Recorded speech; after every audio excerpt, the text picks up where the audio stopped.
On Memorial Day this past Monday, Jill and I visited Arlington National Cemetery.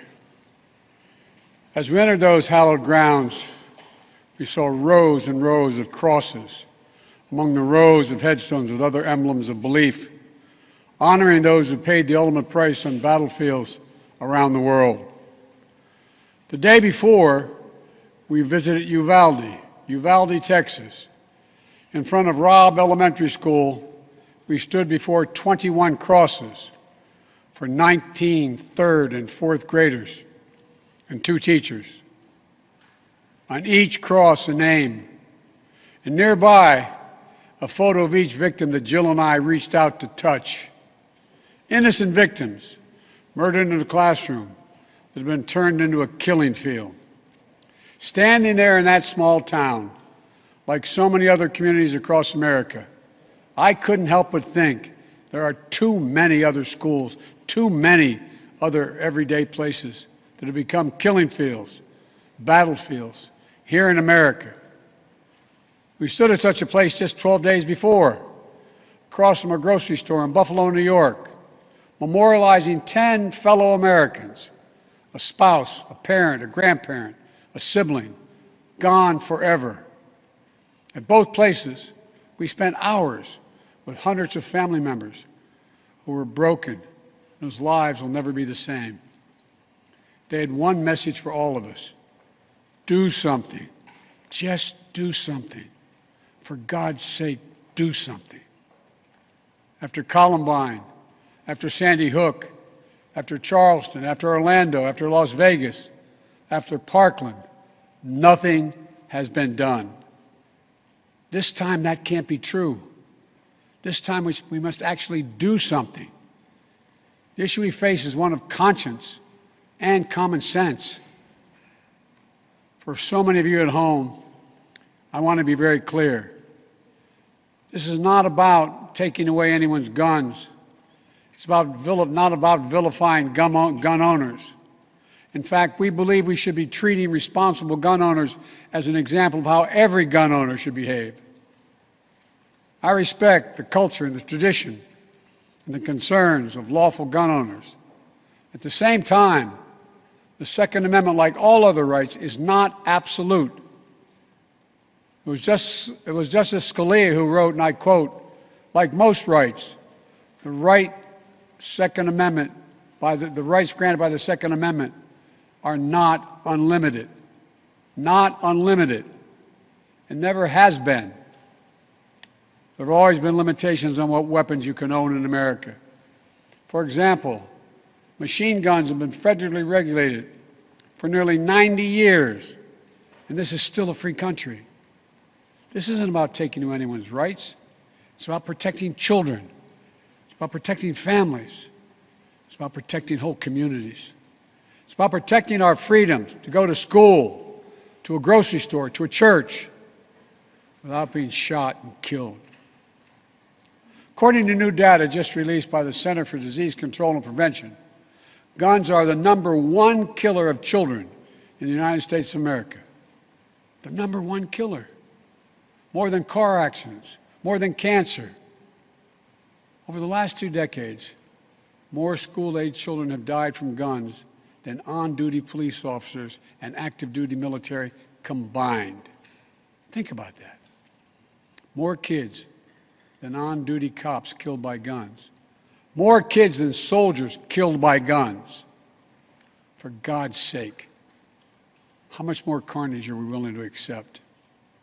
How many more innocent American lives must be taken before we say enough, enough? I know that we can't prevent every tragedy, but here's what I believe we have to do. Here's what the overwhelming majority of American people believe we must do. Here's what the families in Buffalo and Uvalde in Texas told us we must do. We need to ban assault weapons and high-capacity magazines. And if we can't ban assault weapons, then we should raise the age to purchase them from 18 to 21. Strengthen background checks. Enact safe storage law and red flag laws. Repeal the immunity that protects gun manufacturers from liability. Address the mental health crisis deepening the trauma of gun violence and as a consequence of that violence. These are rational, common sense measures. Here's what it all means. It all means this. We should reinstate the assault weapons ban on high-capacity magazines that we passed in 1994 with bipartisan support in Congress and the support of law enforcement. 9 categories of semi-automatic weapons were included in that ban, like AK-47s and AR-15s. And in the 10 years it was law, mass shootings went down. But after Republicans let the law expire in 2004, and those weapons were allowed to be sold again, mass shootings tripled. Those are the facts. A few years ago, the family of the inventor of the AR-15 said he would have been horrified to know that its design was being used to slaughter children and other innocent lives instead of being used as a military weapon on the battlefields, as it was designed. That's what it was designed for. Enough. Enough. We should limit how many rounds a weapon can hold. Why, in God's name, should an ordinary citizen be able to purchase an assault weapon that holds 30-round magazines that let mass shooters fire hundreds of bullets in a matter of minutes? The damage was so devastating in Uvalde, parents had to do DNA swabs to identify the remains of their children. 9- and 10-year-old children. Enough. We should expand background checks to keep guns out of the hands of felons, fugitives, and those under restraining orders. Stronger background checks are something that the vast majority of Americans, including the majority of gun owners, agree on. I also believe we should have safe storage laws and personal liability for not locking up your gun. The shooter in Sandy Hook came from a home full of guns. They were too easy to access. That's how he got the weapons. The weapon he used to kill his mother and then murdered 26 people, including 20 first graders. If you own a weapon, you have a responsibility to secure it.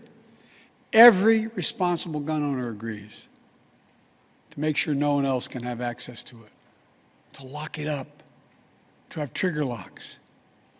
And if you don't, and something bad happens, you should be held responsible. We should also have national red flag laws so that a parent, a teacher, a counselor can flag for a court that a child, a student, a patient is exhibiting violent tendencies, threatening classmates, or experiencing suicidal thoughts that makes them a danger to themselves or to others. 19 states in the District of Columbia have red flag laws. The Delaware law is named after my son, Attorney General Beau Biden. Fort Hood, Texas, 2009, 13 dead and more than 30 injured. Marjorie Stoneman Douglas High School in Parkland, Florida, 2018, 17 dead, 17 injured. In both places, countless others suffering with invisible wounds. Red flag laws could have stopped both these shooters. In Uvalde, the shooter was 17 when he asked his sister to buy him an assault weapon. Knowing he'd be denied because he was too young to purchase one himself, she refused.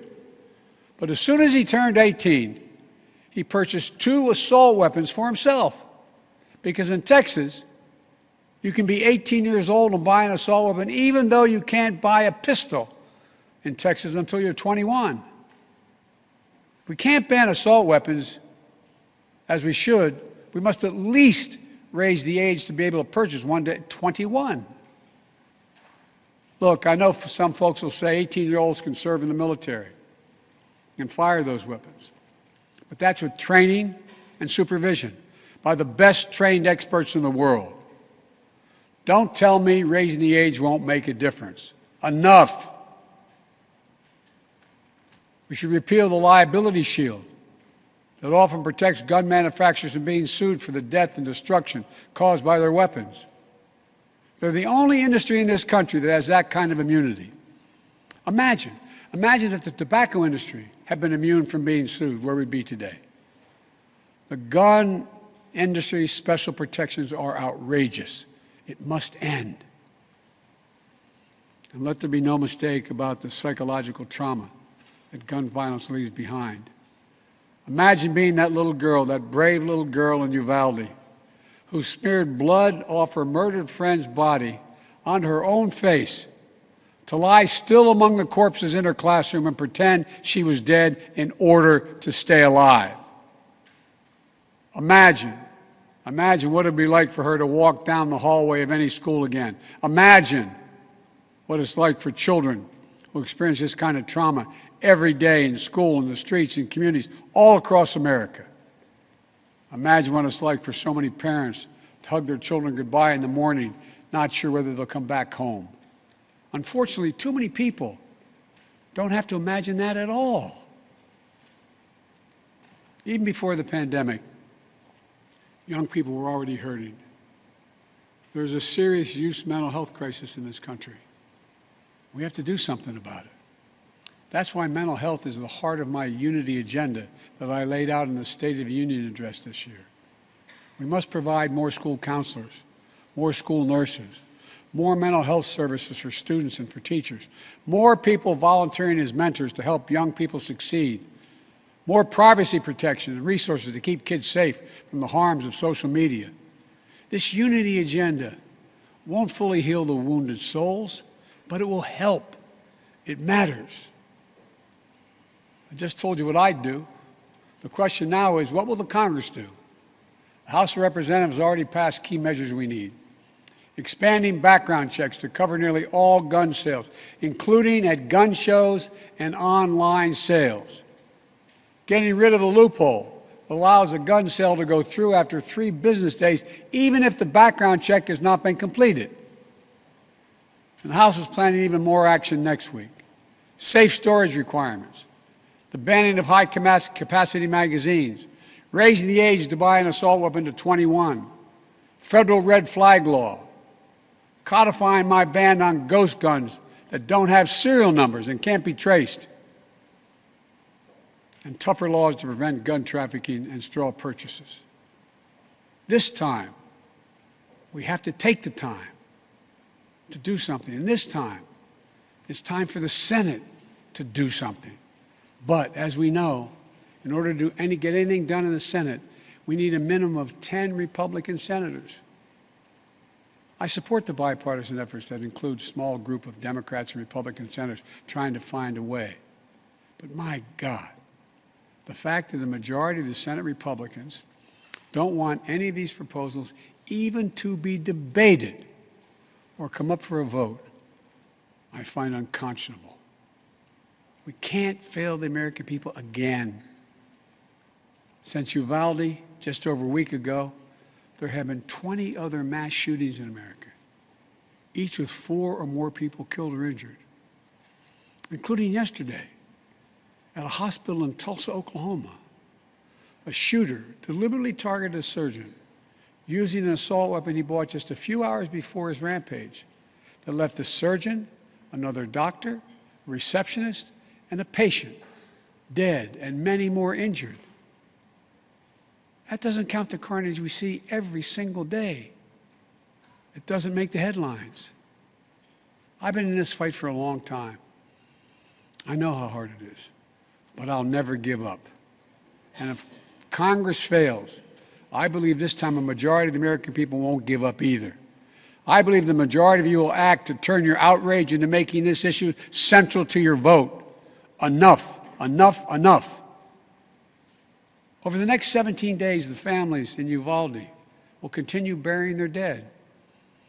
It will take that long in part because it's a town where everyone knows everyone. And day by day, they will honor each one they lost. Jill and I met with the owner and staff of the funeral home as being strong to take care of their own. And the people of Uvalde mourn as they do over the next 17 days. What will we be doing as a nation? Jill and I met with the sister of the teacher who was murdered and whose husband died of a heart attack 2 days later, leaving behind 4 beautiful orphaned children, all now orphaned. The sister asked us, what could she say? What could she tell her nieces and nephews? It's the most heartbreaking moments that I can remember. All I could think to say was, I told her to hold them tight. Hold them tight. After visiting the school, we attended Mass at Sacred Heart Catholic Church with Father Eddie. In the pews, families and friends held each other tightly. As Archbishop Gustavo spoke, he asked the children in attendance to come up on the altar and sit in the altar with him as he spoke.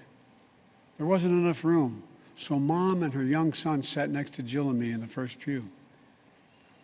And as we left the church, a grandmother who had just lost her granddaughter passed me a handwritten letter.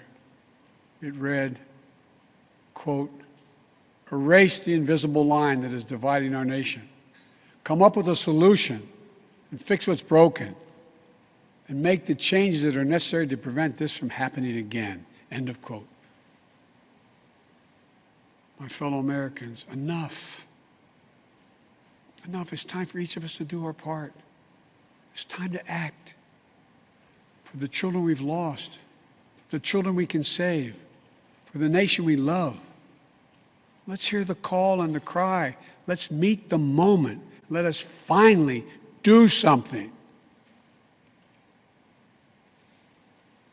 God bless the families who are hurting. God bless you all. From a hymn based on the 91st Psalm sung in my church. May he raise you up on eagle's wings and bear you on the breath of dawn, make you to shine like the sun and hold you in the palm of his hand. That's my prayer for all of you. God bless you.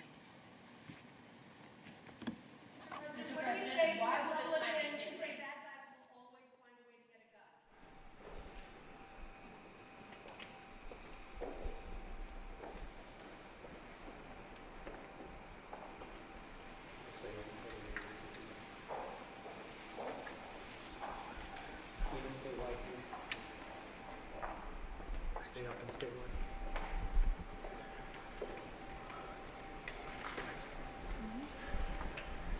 Is it food? You too. Melissa, are you stable and wide? Yeah, I'm on the floor. We're gonna hold your shot for just a second. Okay.